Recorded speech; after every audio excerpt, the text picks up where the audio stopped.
Then what's this? What's the date? 1968. The question is, how did they get to that? From this.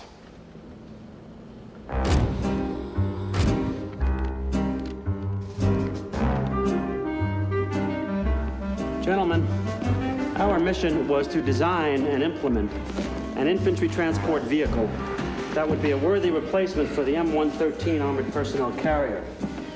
We have met that objective and then some. The Bradley armored personnel carrier will bring troops to a combat zone swiftly, efficiently, and safely. It will hold 11 men, plus a driver, and features a 20-millimeter cannon, which will provide ample firepower and at the same time flexibility. Lightly armored, speedy, and solidly engineered, our troops will be arriving at the battlefield in the very finest American technology has to offer. And at $1.5 million per, a real bargain. Nice work, Colonel. Outstanding. Damn impressive. In other words, it was designed to be a big taxi cab, drive guys to the battlefield and go back home. But how did it end up with a turret on top?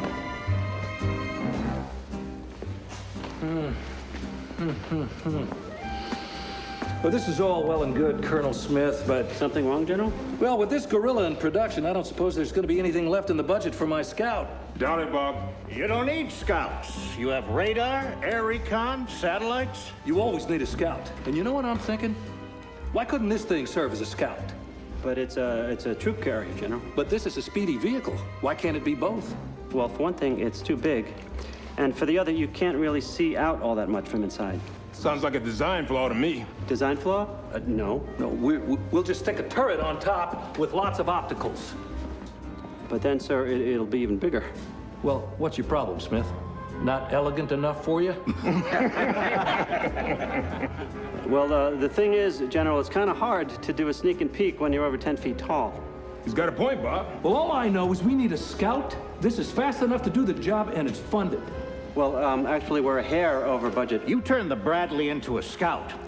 We're going to be selling them off to some El Presidente de Chimichanga in no time. Anything for surveillance ends up south of the border before the paint even dries. When you needed that anti-aircraft gun, who backed you up on that?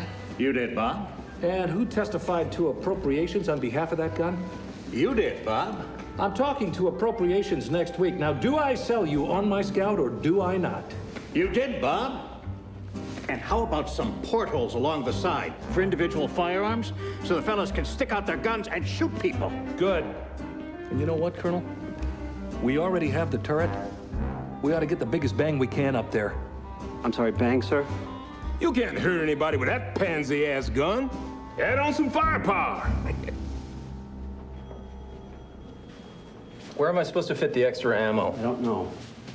Can't you just shift things around? Make some room. You already got 4,400 rounds of machine gun ammo. Now you want to add 25-millimeter shells. General wants his ammo. He can't have his ammo, not unless he runs alongside this thing carrying it. Well, can't you just squeeze it in? No. Oh, come on, just squeeze it in. We're not trying on Levi's here, Colonel. Are you telling me that in a vehicle this size, you can't find room for a few rounds of ammunition? Not in its current configuration, no, sir. So the configuration's wrong. There must be something you can dump. Dump, sir? Something you don't need. General, the interior is very spare. Besides the ammunition and the men... Maybe you can leave one of the fellows behind. With the ammo where the men go. Sir, it is a troop carrier. So, make a couple extra trips. What's the difference?